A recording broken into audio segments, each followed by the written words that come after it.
السلام علیکم ورحمۃ اللہ وبرکاتہ۔ ان الحمد للہ نحمده ونستعینه ونستغفره ونؤمن به ونتوکل علیہ ونعوذ باللہ من شرور انفسنا ومن سیئات اعمالنا من يهده الله فلا مضل له ومن يضلل فلا هادي له واشهد ان لا اله الا الله وحده لا شريك له واشهد ان محمدا عبده ورسوله اما بعد فإن خير الحديث كتاب الله وخير الهدي هدي محمد صلى الله عليه وسلم وشر الأمور محدثاتها وكل محدثة بدعة وكل بدعة ضلالة وكل ضلالة في النار. اللهم صل على محمد وعلى آل محمد كما صليت على إبراهيم وعلى آل إبراهيم إنك حميد مجيد. اللهم بارك على محمد وعلى آل محمد كما باركت على إبراهيم وعلى آل إبراهيم إنك حميد مجيد. وقال الله تبارك وتعالى في قرآن المجيد يا أيها الذين آمنوا اتقوا الله حق تقاته ولا تموتن إلا وأنتم مسلمون. رب اشرح لي صدري ويسر لي أمري واحلل عقدة من لساني يفقهوا قولي. ہر قسم کی تعریف، حمد و ثنا، کبریائی اور بڑائی صلی اللہ رب العزت کے لیے ہیں جو تمام جہانوں کا پالنے والا رب ہے، اور اسی طرح اس کے آخری نبی محمد رسول اللہ صلی اللہ علیہ وسلم پر بے شمار درود و سلام. انفاق فی سبیل اللہ مطلب اللہ کی راہ میں خرچ کرنے کی فضیلت کیا ہے، ایک ایک کر کے آج انشاءاللہ ہم آپ لوگوں کے سامنے رکھنے کی کوشش کریں گے. دیکھیے، اللہ تعالیٰ اس دنیا کے سسٹم کو چلانے کے لیے الگ الگ انسانوں کو الگ الگ نعمتیں دیا. کسی کو اللہ تعالیٰ مال دیا، کسی کو علم دیا، کسی کو خوبصورتی دیا، کسی کو طاقت دیا. تو اللہ تعالیٰ ان نعمتوں کو دے کر ایک تو اللہ تعالیٰ آزماتا بھی ہے، اور دوسرا الگ الگ انسانوں کو یہ الگ الگ نعمتیں دینے سے یہ دنیا کا سسٹم برابر چلتا ہے. اگر اللہ تعالیٰ تمام لوگوں کو ایک ہی طرح کی قوتیں دے گا تو پھر اس دنیا میں کوئی کام کرنے والا نہیں رہتا. یعنی اگر اللہ تعالیٰ تمام لوگوں کو مالدار ہی بناتا تو مزدور نہیں ملتا. تمام لوگوں کو اگر اللہ تعالیٰ علم دے گا تو پھر دوسرے کام کرنے والے، چھوٹے کام کرنے والے نہیں ملیں گے. تو اس طرح اس دنیا کو قائم رکھنے کے لیے، اس دنیا کے سسٹم کو قائم رکھنے کے لیے کسی کو غریب بنایا تو کسی کو امیر بنایا، کسی کو خوبصورت بنایا تو کسی کو بدصورت بنایا، کسی کو مزدور بنایا تو کسی کو لیبر بنایا، کسی کو انجینئر بنایا. تو بہرحال تو یہ تمام چیزیں ایک بیلنس ہے. تو یاد رکھو ایک چیز اس میں یہ بھی ہے کہ اللہ تعالیٰ جس کو مال دیا اس کے لیے بھی آزمائش ہے، اور جس کو اللہ تعالیٰ مال نہیں دیا اس کے لیے بھی آزمائش ہے. غریب کے لیے بھی آزمائش ہے، مالدار کے لیے بھی آزمائش ہے. اب اس دنیا میں رہتے ہوئے انسان غریب ہے تو کیسے زندگی گزارے گا، مالدار ہے تو کیسے زندگی گزارے گا، اللہ تعالیٰ یہ چیز دیکھنا چاہتا ہے. تو یہ ہماری زندگی ہی ایک آزمائش ہے. اللہ کے رسول صلی اللہ علیہ وسلم کہتے ہیں کہ اوپر والا ہاتھ نیچے والے ہاتھ سے بہتر ہے، اور اوپر والا خرچ کرنے والا ہاتھ ہے اور نیچے والا مانگنے والا ہاتھ ہے. اللہ کے رسول صلی اللہ علیہ وسلم کی بتلائی ہوئی یہ حدیث صحیح بخاری میں ہے. اللہ کے رسول صلی اللہ علیہ وسلم کہتے ہیں اوپر والا ہاتھ نیچے والے ہاتھ سے بہتر ہے. مطلب اوپر والا دینے والا ہاتھ ہوتا ہے اور نیچے والا ہمیشہ لینے والا ہاتھ ہوتا ہے. تو اس لیے ہمیشہ کوشش یہ کریں کہ آپ ہمیشہ اوپر والا ہاتھ یعنی دینے والا ہاتھ بننے کی کوشش کریں. اپنے ہاتھوں کو ہمیشہ دینے والا رکھنے کی کوشش کریں. جس کے پاس جتنی طاقت ہے اس کی اپنی طاقت کے حساب سے ہمیشہ دینے کی کوشش کریں. اس کے بعد دوسری حدیث صدقہ، اللہ کے رسول صلی اللہ علیہ وسلم کہتے ہیں کہ جو شخص اللہ کی راہ میں کوئی چیز خرچ کرے اس کے لیے وہ چیز 700 گنا تک بڑھا کر لکھی جاتی ہے. یہ حدیث سنن نسائی میں موجود ہے. مطلب یہ ہے کہ اگر ہم اللہ کے راستے میں دیتے ہیں تو ایک دیتے ہیں تو اللہ تعالیٰ ایک ہی نہیں لکھتا بلکہ اسے بڑا چڑھا کے 700 کے برابر لکھ دیتا ہے. یعنی اگر ہم 1 روپیہ دیے تو 700 روپے دینے کے برابر ہے، 100 روپے دیے تو 700 روپے دینے کے برابر ہے. تو اللہ تعالیٰ جو بھی ہم مال دیتے ہیں اس کو جتنا دیے اتنا ہی نہیں لکھتا، کیونکہ یہ اللہ تعالیٰ کی رحمت ہے. اللہ تعالیٰ بڑا چڑھا کے اس کا ثواب دیتا ہے ہم لوگوں کو. اور تیسری فضیلت یہ ہے صدقہ گناہوں کو بھی مٹا دیتا ہے. جیسا کہ اللہ کے رسول صلی اللہ علیہ وسلم نے فرمایا، ابن ماجہ میں یہ روایت موجود ہے، صدقہ گناہوں کو ایسے مٹا دیتا ہے جیسے پانی آگ کو بجھا دیتی ہے. مثال بھی دے کے اللہ کے رسول صلی اللہ علیہ وسلم سمجھائے، جیسے آگ کو مٹانے کے لیے پانی جیسے کام کرتا ویسے ہی انسان کے گناہوں کو مٹانے کے لیے صدقہ کام کرتا ہے. تو ہم جتنا زیادہ اللہ کی راہ میں صدقہ کریں گے، جتنا زیادہ اللہ کی راہ میں ہم لوگ خرچ کریں گے، اتنے ہی ہمارے گناہ مٹا دیے جاتے ہیں، اتنے ہی ہمارے گناہ اللہ تعالیٰ مٹاتے رہتا ہے. اس کے بعد ایک اور حدیث ہم دیکھیں گے، رزق میں برکت اور مال میں اضافے کا بھی سبب صدقہ بنتا ہے. کیسے؟ اللہ کے رسول صلی اللہ علیہ وسلم نے فرمایا ہر روز جس میں بندہ صبح کرتا ہے، ہر روز جس میں بندے صبح کرتے ہیں 2 فرشتے نازل ہوتے ہیں، ایک فرشتہ کہتا ہے اے اللہ خرچ کرنے والے کو اس کا بدلہ دے، اور دوسرا فرشتہ کہتا ہے کہ اے اللہ مال روکنے والے کے مال کو تو بھی روک لے۔ یعنی فرشتے دعا کرتے ہیں ہر دن، اللہ جو بھی تیری راہ میں خرچ کر رہا ہے تو بھی اس کو اور دے اور دے، فرشتے دعا کرتے ہیں۔ اور جو روک لیتا ہے، کنجوسی کرتا ہے، مال ہونے کے بعد بھی اللہ کی راہ میں خرچ نہیں کرتا، اللہ تو بھی اس کے برکت کو روک لے، اللہ تو بھی اس کے برکت کو روک لے۔ اس طرح فرشتے دعا کرتے ہیں۔ تو اس لیے اللہ تعالیٰ کا دیا ہوا مال ہمارے پاس ہے تو ہم سے جتنی طاقت ہے، ہمارے پاس جتنی طاقت ہے، ہم سے جتنا ہو سکتا ہے اتنا اللہ کی راہ میں خرچ کرنے کی ہمیشہ کوشش کرنی چاہیے۔ اس کے بعد ایک اور چیز اگر ہم دیکھیں گے، صدقہ کرنا سچے ایمان کی دلیل ہے، سچے ایمان کی دلیل۔ سورہ انفال آیت نمبر 2، 3، 4 اگر ہم نکال کر دیکھیں گے، اللہ تعالیٰ کہتا ہے انما المؤمنون الذین اذا ذکر اللہ وجلت قلوبهم واذا تلیت علیہم آیاتہ زادتہم ایمانا وعلی ربہم یتوکلون الذین یقیمون الصلاۃ ومما رزقناہم ینفقون اولئک هم المؤمنون حقا۔ اللہ تعالیٰ کیا بول رہا ہے اس آیت میں؟ ایمان والے تو وہ ہیں، ایمان کی نشانی اللہ تعالیٰ اس آیت میں بتا رہا ہے، سچے ایمان والے وہ ہے۔ یہاں شروع ہو رہا ہے ایمان والے تو وہ ہے سے، آخر میں اللہ تعالیٰ کیا بول رہا ہے؟ یہی لوگ سچے مومن ہیں۔ سچے مومن کی، سچے ایمان والے کی نشانی یہ ہے، اللہ تعالیٰ کہتا ہے ایمان والے تو وہ ہے جب اللہ تعالیٰ کا ذکر کیا جائے تو ان کے دل ڈر جاتے ہیں۔ پہلی صفت ایمان والوں کی، سچے ایمان والوں کی۔ پھر جب ان کے سامنے اس کی آیات پڑھی جاتی ہے تو ان کا ایمان اور بڑھ جاتا ہے، یہ دوسری صفت ہے۔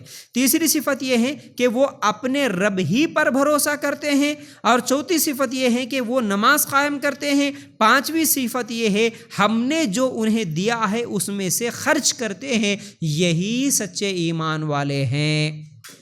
دیکھیے ایمان والوں کی 5 صفتیں اللہ تعالیٰ بتایا۔ صرف زبان سے دعویٰ کر دینا کہ ہم ایمان والے ہیں اور لوگوں کے سامنے بڑائیاں بیان کرنا کہ ہم ایمان والے ہیں، زبان کے دعووں سے کچھ نہیں ہوتا۔ ایمان والوں کی نشانی اللہ تعالیٰ یہاں پر بتاتے ہوئے کہتا ہے ایمان والے وہ ہیں جب بھی اللہ کا ذکر ہوتا ہے ان کے سامنے تو وہ لوگ ڈر جاتے ہیں۔ مطلب کبھی قرآن سنتے ہیں، کبھی قرآن پڑھتے ہیں، قرآن کی آیتیں سامنے آتی ہیں، کبھی بیانوں میں جاتے ہیں، کبھی تقریروں میں جاتے ہیں، تو اللہ کی باتیں سننے کے بعد ان کے ایمان میں اضافہ ہو جاتا، وہ لوگ ڈر جاتے، ان کے دلوں میں اللہ کا ڈر پیدا ہوتا، یہ پہلی صفت۔ اس کے بعد اللہ کی آیتیں پڑھی جاتی ہیں تو بھی ان کا ایمان بڑھ جاتا ہے، اللہ کا حکم ہے بھائی، یہ اللہ کا کلام ہے بھائی۔ اس طرح اللہ کی باتیں سننے کے بعد ایمان اور بڑھ جاتا، اور پھر وہ لوگ اللہ پہ بھروسہ کرتے۔ وہ لوگ تعویذ گنڈوں پہ بھروسہ کرنے والے نہیں ہوتے، وہ لوگ مردوں پہ بھروسہ کرنے والے نہیں ہوتے، وہ صرف اللہ پہ بھروسہ کرتے ہیں۔ ہر مشکل حالات میں صرف اللہ پہ بھروسہ کرنے والے ہوتے ہیں اور نماز پڑھنے والے ہوتے ہیں، یہ چوتھی صفت۔ اس کے بعد اللہ تعالیٰ کہتا ہے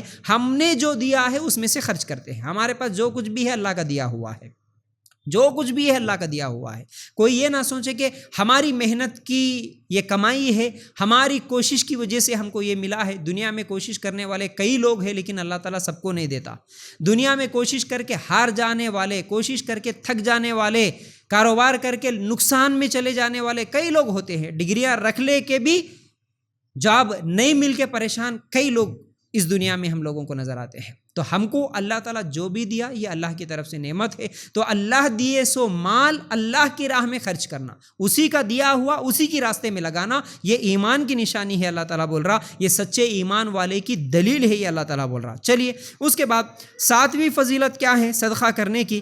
7ویں فضیلت یہ ہے کہ گناہوں سے نجات کا ذریعہ ہے صدقہ کرنا۔ جیسا اللہ تعالیٰ سورہ حشر آیت نمبر 9 میں کہتا ہے جو کوئی اپنے نفس کی حرص سے بچا لیا گیا تو یہی لوگ کامیاب ہے۔ یعنی کامیابی کی ضمانت اللہ کے راہ میں خرچ کرنا۔ یعنی نفس کی حرص کا مطلب کیا ہے؟ جس کے اندر حرص ہے، لالچ ہے، کنجوس جو ہوتا ہے وہی اللہ کے راہ میں خرچ نہیں کرتا۔ تو اپنے نفس کی حرص سے بچا لیا جانا، اس کا مطلب اللہ کی راہ میں دل کھول کے خرچ کرنا۔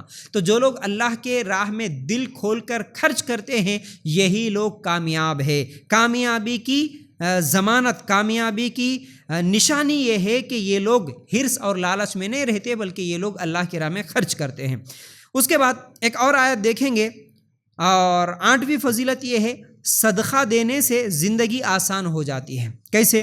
دلیل سورہ لیل آیت نمبر 5 سے لے کر 7 اگر ہم نکال کر دیکھیں گے، اللہ تعالیٰ کہتا ہے فَأَمَّا مَنْ أَعْطَى وَاتَّقَى وَصَدَّقَ بِالْحُسْنَى فَسَنُيَسِّرُهُ لِلْيُسْرَى، بس جس نے مال اللہ کے راستے میں دیا اور تقوی اختیار کیا اور نیک بات کی تصدیق کی تو ہم اسے آسان راستے کے لیے سہولت دیں گے۔ مطلب یہ ہے اللہ کی راہ میں خرچ کرنا اور اللہ سے ڈرنا، تقوی اختیار کرنا، ان لوگوں کے لیے اللہ تعالیٰ آسان راستہ، زندگی میں آسانیاں پیدا کرتا ہے۔ جتنا ہے، دیکھیے مالدار ہے تو ہی خرچ کرنا یہ ضروری نہیں ہے، جتنا بھی اللہ دیا اس میں سے جتنا، کیونکہ اللہ تعالیٰ نیتوں کو دیکھتا ہے۔ اگر مالدار ہے وہ 1 کروڑ خرچ کر رہا، اس سے کم مالدار ہے وہ 1 لاکھ خرچ کر رہا، اور غریب سے غریب آدمی ہے وہ 10 روپے خرچ کر رہا، لیکن نیت اگر اچھی ہے تو 1 لاکھ خرچ کرنے والے سے بھی زیادہ ثواب 10 روپے خرچ کرنے والا حاصل کر سکتا ہے اگر اس کی نیت اچھی ہو۔ نیت دکھاوے کی نہ ہو تو پھر اللہ تعالیٰ اس مال کے ذریعے سے ایک تو نیکیوں میں بھی اضافہ کرتا، اور دوسرا اس کی نیت کی وجہ سے اس کی زندگی میں جو مصیبتیں ہیں، جو پریشانیاں ہیں، جو تکلیفیں ہیں، ان تکلیفوں کو دور کر دیتا ہے۔ تمہارے جو بھی رکے ہوئے کام ہیں، جو بھی مصیبتیں ہیں، جو بھی پریشانیاں ہیں، ان تمام مصیبتوں سے اگر نکلنا چاہتے ہو تو تمہارے پاس جتنا ہے اتنے میں سے چھپا کے اللہ کی راہ میں اچھی نیت کے ساتھ، ثواب کی نیت کے ساتھ، اللہ سے اچھی امید کے ساتھ اگر خرچ کریں گے تو اللہ تعالیٰ مصیبتوں سے نکال دیتا ہے۔ پھر اس کے بعد 9ویں فضیلت یہ ہے، صدقہ کرنے والے کو عمل کا ثواب مل جاتا ہے۔ کیسا عمل کا ثواب ملتا؟ اللہ کے رسول صلی اللہ علیہ وسلم نے فرمایا جس شخص نے مجاہد کو ساز و سامان دیا تو گویا وہ خود غزوے میں شریک ہوا، اور جس نے خیر خواہانہ طریقے سے مجاہد کے گھر بار کی نگرانی کی تو وہ بھی ایسے ہی ہے جو غزوے میں شریک ہوا۔ مطلب یہ ہے کہ اس زمانے میں جو غزوے ہوتے تھے، یعنی جو جنگیں ہوتے تھے، تو ان جنگوں میں جو بھی مجاہد شریک ہوتے تھے تو اس جہاد کرنے کے لیے جانے والے کو جو سامان کی ضرورت ہوتی تھی، اگر وہ سامان کا کوئی انتظام کر دیتا، خود تو شریک نہیں ہوا غزوے میں لیکن جانے والے کے لیے سامان کا انتظام کر دیا، تو پھر اس کے لیے بھی اتنا ہی ثواب ہے جو غزوے میں شریک ہوا۔ پھر اسی طرح ایک آدمی تو چلے گیا غزوے میں، لیکن اس کے گھر کی نگرانی کے لیے، اس کے گھر کی حفاظت کے لیے، اس کے بیوی بچوں کی نگرانی کرتے ہوئے جو حفاظت کے لیے لگ جاتا ہے، اس کے لیے بھی اتنا ہی ثواب لکھا جاتا جو خود غزوے میں شریک ہو کے، جہاد میں شریک ہو کے ثواب حاصل کرتا ہے۔ تو یاد رکھو، اس سے ہم لوگوں کے لیے جو بات معلوم ہوئی وہ یہ ہے کہ ہم لوگ اگر کسی نیکی اور خیر کے کام میں حصہ لیں گے تو اس خیر کے کام میں سپورٹ بھی کریں گے تو جو آدمی وہ نیکی کا کام کر رہا ہے اس کے برابر ثواب ہم کو بھی ملتا، کوئی بھی کام۔ جیسا کہ اس حدیث میں جو ہم لوگوں کے لیے مثال دی گئی ہے کہ ایک آدمی جہاد کے لیے نکلا، ہم جہاد کے لیے نہیں نکلے لیکن ہم اس کا سپورٹ کریں۔ اسی طرح کوئی بھی اس دنیا میں نیکی کا کام کر رہا، ہم وہ کام نہیں کر سکتے لیکن کرنے والے کا ہم سپورٹ کریں۔ مال ہے تو مال کے ذریعے سے سپورٹ کریں، اور کچھ بھی کسی بھی چیز سے ہم سپورٹ کریں تو پھر وہ کام کرنے والے کے برابر ثواب ہم کو مل جاتا۔ اس لیے خود نہیں بھی کر سکتے تو اس میں کچھ نہ کچھ حصہ لینے کی ضرور کوشش کرنی چاہیے۔ چلیے اس کے بعد ایک اور فضیلت اللہ کی راہ میں خرچ کرنے کی یہ ہے، اللہ تعالیٰ کی قربت اور نبی کریم صلی اللہ علیہ وسلم کے دعاؤں کا حصول کا ذریعہ بن جاتا ہے۔ کیسے؟ سورہ توبہ آیت نمبر 99 اگر ہم نکال کر دیکھیں گے، دیہاتی وہ ہیں جو اللہ اور آخرت کے دن پر ایمان لاتے ہیں اور جو کچھ خرچ کرتے ہیں اسے اللہ کے ہاں قربتوں کا ذریعہ اور رسول کی دعاؤں کا حصول کا ذریعہ سمجھتے ہیں۔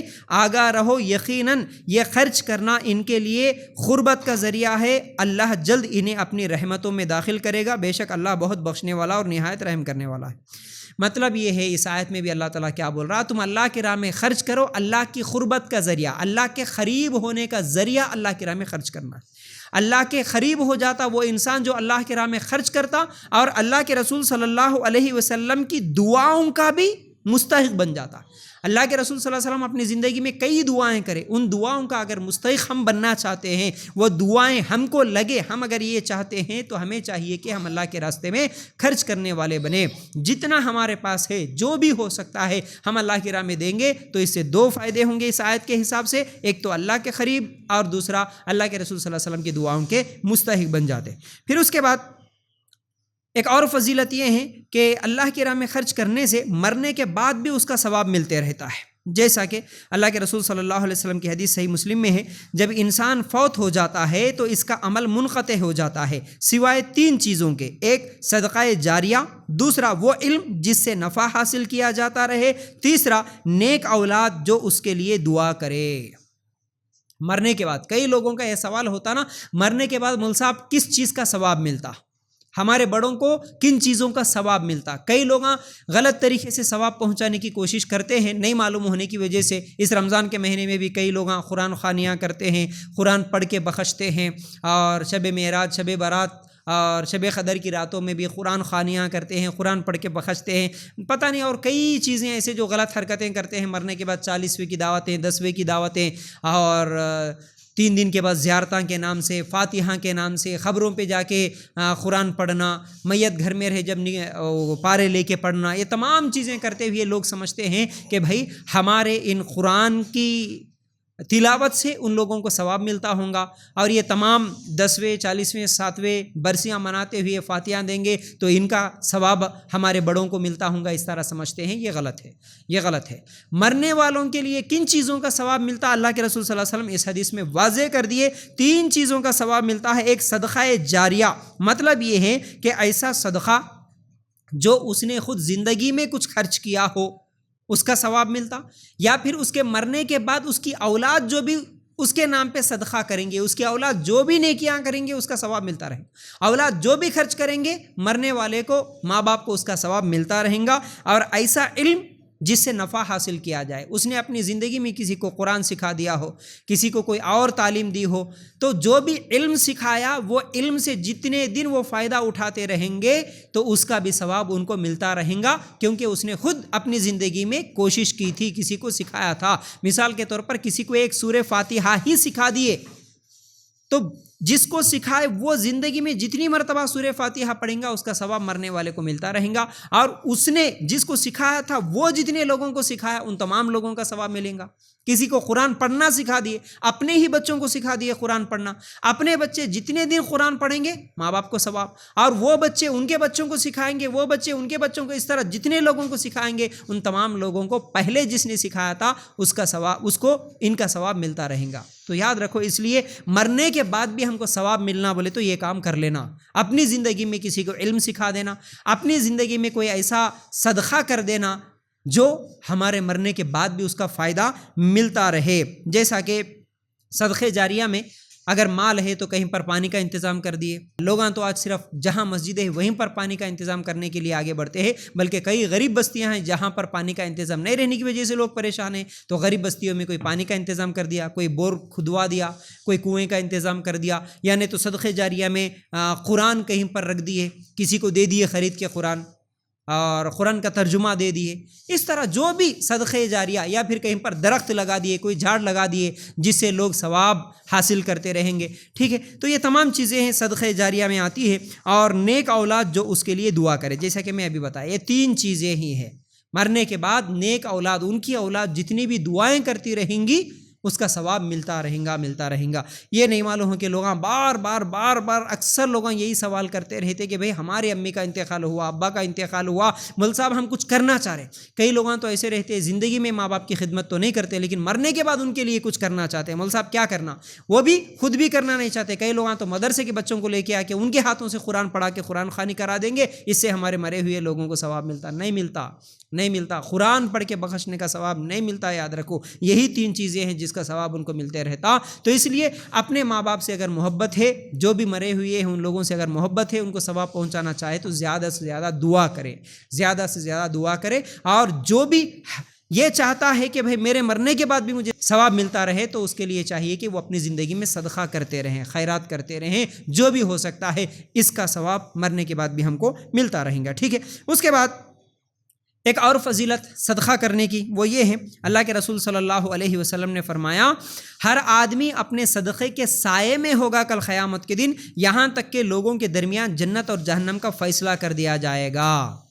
جیسا کہ اس حدیث میں، یہ حدیث مسند احمد میں ہے، قیامت کے بارے میں ہم ہمیشہ سنتے ہیں قیامت کے دن اللہ کے سائے میں کچھ لوگوں کو جگہ ملے گی، ورنہ بڑا خطرناک دن ہے قیامت کا دن۔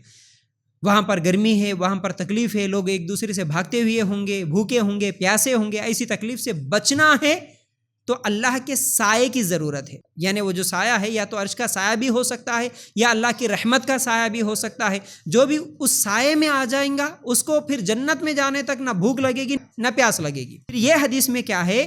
صدقہ کل قیامت کے دن آدمی کے لیے سایہ بن کے آئے گا جنت اور جہنم میں پہنچنے تک.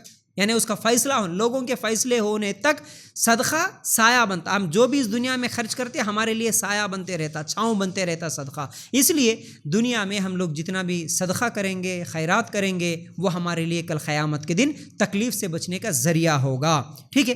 پھر اس کے بعد ایک اور فضیلت یہ ہے، قیامت کے دن کے لیے ذخیرہ بھی ہوگا. جیسا کہ اللہ تعالیٰ سورہ مزمل آیت نمبر 20 میں کہتا ہے، اللہ تعالیٰ کو قرض دو. اللہ تعالیٰ کہتا ہے اللہ کو قرض حسنہ دو، جو بھی نیکی تم اپنی جانوں کے لیے آگے بھیجو گے اسے اللہ کے ہاں بہتر اور ثواب میں کہیں بڑھ کر پاؤ گے. دیکھیے اللہ تعالیٰ یہاں پر اس آیت میں کیا بول رہا؟ اللہ کو قرض حسنہ دو، مطلب اللہ تعالیٰ قرض مانگ رہا، اللہ کو قرض دو. اللہ کو قرض دینے کا مطلب کیا ہے؟ اور اللہ تعالیٰ صرف قرض دو نہیں بول رہا، قرض حسنہ دو. قرض حسنہ، حسنہ حسین کس کو بولتے؟ خوبصورتی کو بولتے. یعنی اللہ تعالیٰ کو خوبصورت قرض دو. یعنی تم دنیا میں اللہ کے راہ میں خرچ کرو، اللہ کو یہ قرض دینے کے برابر ہے. اگر تم اللہ کے راہ میں خرچ کرے تو یہ تم اللہ کو قرضہ دیے. اس کے بدلے میں اللہ تعالیٰ کیا کرے گا؟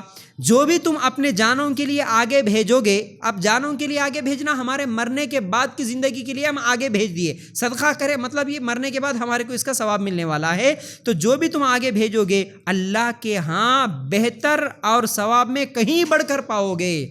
یعنی تم جو دیے اس سے اچھا اللہ تعالیٰ دیتا بدلہ، اور اس سے بڑا چڑھا کے دیتا. جتنا دیا اتنا ہی نہیں دیتا اللہ تعالیٰ، اس سے اچھا دیتا، اس سے اور زیادہ دیتا. اس لیے اللہ تعالیٰ کو قرض دینا، اللہ کے راستے میں خرچ کرنا یہ ضروری ہے. اب اللہ کے راستے میں خرچ کرنا، اللہ کو قرض دینا اور اللہ کو اچھا قرض دینا، اس کا مطلب کیا ہے؟ اچھا قرض کب بنتا؟ اس کے لیے 3 چیزیں ہیں. 3 چیزیں جب جمع ہوتی ہیں تو وہ قرض حسنہ بنتا. قرض حسنہ اللہ کے لیے اچھا قرض. وہ کون سی 3 چیزیں ہیں؟ ایک پیسہ خوبصورت ہونا، اور دوسرا نیت خوبصورت ہونا، تیسرا خرچ کرنے کی جگہ خوبصورت ہونا. اب پیسہ خوبصورت ہونے کا مطلب کیا ہے؟ حلال ہونا. ماشاءاللہ پیسہ نوٹ خوبصورت ہونا یہ نہیں ہوتا، دینے والا سکہ خوبصورت ہونا یہ نہیں ہوتا. اس کا مطلب یہ ہوتا کہ ہماری کمائی حلال کی ہونا. یہ پیسے کی خوبصورتی ہے. پیسے کی خوبصورتی یہ ہے کہ ہم جو بھی خرچ کر رہے ہیں وہ حرام کا نہیں ہونا، حلال کا ہونا. کئی لوگ آج رشوت لیتے ہوئے خرچ کرتے ہیں، اور مسلمان تو یہ بولتے بھی ہیں، فخر کرتے ہیں کہ ہاں بھائی ہم لے رہے رشوت، لیکن کس لیے لے رہے؟ اس میں سے ہم غریبوں کی مدد کریں گے اس لیے لے رہے، اس میں سے ہم مسجدوں کے دیں گے اس لیے لے رہے ہیں، آپ کا پیسہ ہم لے رہے. فخر سے بولتے بھی لوگوں کو. کیا مول صاحب تم داڑھی رکھ لے کے، ٹوپی رکھ لے کے، کئی لوگ ہیں بھائی، ہم کئی لوگوں کے زبان سے یہ باتیں سنتے ہیں. مسجد کا کوئی کام کرانا ہوتا ہے، حکومت کی طرف سے جو پیسے ملتے ہیں وہ مسجدوں کے یا اماموں کے جو تنخواہوں کے مسئلے ہوتے ہیں، اور خاص طور سے یہ جو وقف بورڈ کے جو مسئلے ہوتے ہیں، یہ جتنے بھی بڑے بڑے ذمہ دار بیٹھتے ہیں نا، وقف بورڈ کے ذمہ دار اور یہ کام کرانے والے آفسوں میں جو ذمہ دار ہیں، یہ سب مسلمان ہیں، بلکہ کروڑوں کے مال کھا جانے والے لوگ ہیں. یہ وقف بورڈ کے تعلق سے تو آتا ہے کہ یہ لوگ کروڑوں کی پراپرٹیاں کھا جاتے ہیں اور بغیر رشوت کے کام نہیں کرتے. بھائی مسجد کا ہی کام کر رہے آپ نا، پھر بھی رشوت لیتے. ہاں بھائی رشوت لیتے، لیکن ہم غریبوں کو دیتے. نہیں. اللہ تعالیٰ کو ایسا مال پسند نہیں ہے جو حرام کماؤ اور تم غریبوں میں تقسیم کرو. اللہ اس کا ثواب نہیں دیتا، بلکہ الٹا اس کا گناہ دیتا، اس کا عذاب دیتا. یاد رکھو، اللہ تعالیٰ کو پاک مال پسند ہے، اللہ تعالیٰ کو خوبصورت مال پسند ہے، چاہے وہ تھوڑا ہی کیوں نہیں ہوتا. تھوڑا ہی کیوں نہیں، حلال کمائی سے دو. پہلی شرط اللہ تعالیٰ کو خوبصورت مال، اور دوسری چیز نیت خوبصورت ہونا. مطلب ہماری نیت دکھاوے کی نہیں ہونا، لوگوں کے سامنے واہ واہ کی نیت نہیں ہونا، لوگ میری تعریف کرے یہ نیت نہیں ہونا. بس اللہ میں تیرے لیے دے رہا ہوں، تو اس کو قبول کر لے، اس کا بدلہ مجھے دے دے، اس نیت سے دینا. اور تیسری چیز یہ ہے خرچ کرنے کی جگہ خوبصورت ہونا، مطلب یہ ہے کہ ہم خرچ بھی کرتے ہیں تو اچھی جگہ پر خرچ کرنا غریبوں کے لیے۔ اب وہ کون کون لوگ ہیں وہ آخر میں بتاؤں گا انشاءاللہ، وہ پوری دلیل کے ساتھ رکھوں گا کہ کہاں کہاں خرچ کرنا ہے۔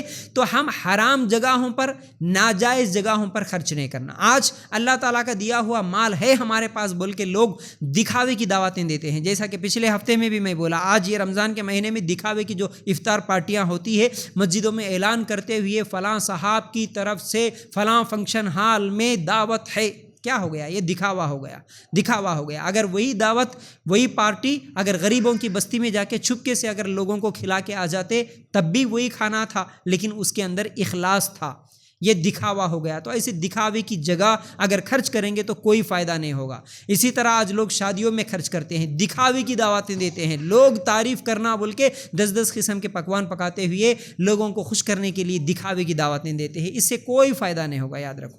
فائدہ اسی مال کا ہوگا جو خرچ کرنے کی جگہ بھی اچھی ہو، خرچ کرنے کی جگہ بھی صحیح ہو۔ تو غریبوں میں، مسکینوں میں، بیواؤں میں، دعوت دین کے کام میں اچھی جگہ پر خرچ کرو، تب جا کے پھر اس کا فائدہ ہوگا، یہی قرض حسنہ ہوگا۔ تو قرض حسنہ، اللہ کو قرض حسنہ دینا، اللہ کو قرض دینا، اللہ کو اچھا قرض دینا، اللہ کو خوبصورت قرض دینا۔ اللہ کو خوبصورت قرض دینا کب بنتا ہے؟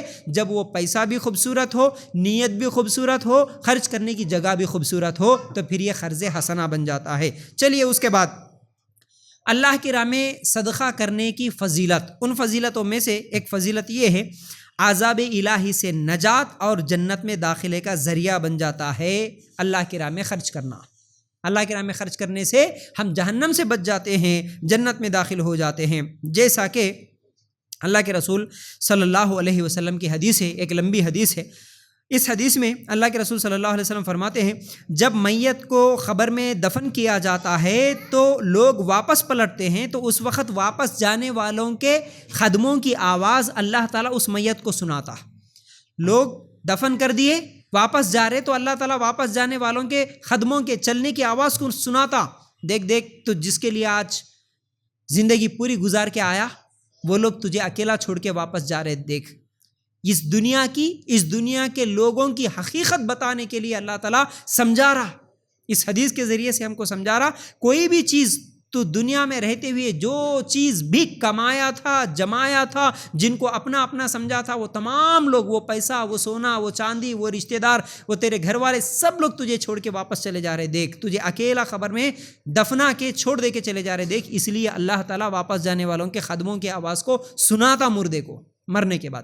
پھر اس کے بعد اللہ کے رسول صلی اللہ علیہ وسلم فرماتے ہیں، اگر مرنے والا مومن ہو تو اس کی نماز اس کے سر کے پاس کھڑی ہو جاتی ہے، روزہ اور زکوٰۃ اس کے دائیں اور بائیں آ جاتے ہیں، جبکہ دیگر نیکی کے کام جیسا کہ صدقہ، صلہ رحمی، لوگوں کے ساتھ کی ہوئی نیکیاں اور دیگر احسان اس کے پیروں کے پاس ہوتے ہیں۔ عذاب کا فرشتہ سر کی طرف سے آتا ہے تو نماز کہتی ہے کہ میری طرف سے کوئی راستہ نہیں، پھر وہ دائیں طرف سے آنا چاہتا ہے تو روزہ کہتا ہے میری طرف سے کوئی راستہ نہیں، پھر وہ بائیں طرف سے آنا چاہتا ہے تو زکوٰۃ رکاوٹ بن جاتی ہے، پاؤں کی طرف سے آنا چاہتا ہے تو دیگر نیک اعمال، صدقہ، صلہ رحمی، لوگوں کے ساتھ کی ہوئی نیکیاں اور احسان، یہ سب کہتے ہیں کہ ہماری طرف سے بھی کوئی راستہ نہیں ہے۔ صحیح ابن حبان میں یہ روایت موجود ہے اور حسن درجے کی یہ سند ہے حدیث کی۔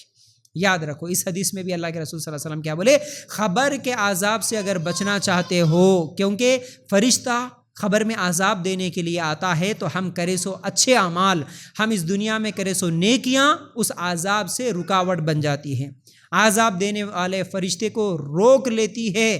اس میں سے ایک صدقہ بھی ہے جو عذاب دینے والے فرشتے کو ہمارے قریب نہیں آنے دیتا۔ تو اس لیے ہم لوگوں کو چاہیے کہ ہم اگر خبر کے عذاب سے بچنا چاہتے ہیں تو ہم دنیا میں زیادہ سے زیادہ صدقہ کرنے کی کوشش کریں۔ چلیے، یہ چند فضیلتیں تھیں۔ چلو اس کے ساتھ ساتھ اور بھی ایک دو چار فضیلتیں میں آپ لوگوں کے سامنے رکھنا چاہتا ہوں۔ وہ یہ ہے، اللہ تعالیٰ صدقہ کرنے والوں کو اور کیا کیا فائدہ دینے والا ہے، صدقہ کرنے والوں کی کیا کیا فضیلتیں ہیں۔ اللہ تعالیٰ کہتا ہے سورہ بقرہ آیت نمبر 245 اگر ہم نکال کر دیکھیں گے، اللہ تعالیٰ کہتا ہے من ذا الذی یقرض اللہ قرضا حسنا فیضاعفہ لہ اضعافا کثیرا واللہ یقبض ویبسط والیہ ترجعون۔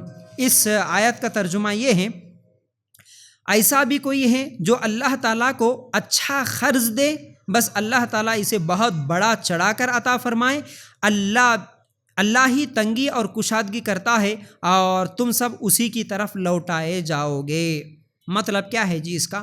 اللہ تعالیٰ اس آیت میں بھی ہم لوگوں کو سمجھاتا ہے کہ تم اللہ تعالیٰ کو اچھا قرض دو، اللہ کی راہ میں خرچ کرو تو اللہ تعالیٰ تنگی کو دور کر دیتا ہے اور کشادگی کرنے والا ہے۔ اللہ تعالیٰ اس کے بدلے میں اچھا بدلہ بھی دینے والا ہے، اس لیے اللہ کی راہ میں زیادہ سے زیادہ خرچ کرنے کی ضرورت ہے۔ چلیے اس کے بعد اللہ کی راہ میں خرچ کرنے کی فضیلتوں میں سے ایک فضیلت یہ بھی ہے، سورہ توبہ آیت نمبر 103 نکال کر دیکھیں گے، خذ من اموالہم صدقۃ تطہرہم وتزکیہم بہا وصلی علیہم ان صلاتک سکن لہم واللہ سمیع علیم۔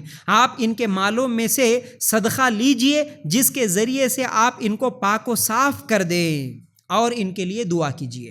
مطلب یہ ہے کہ صدقہ کرنے سے ہمارے دل صاف ہو جاتے ہیں۔ اس آیت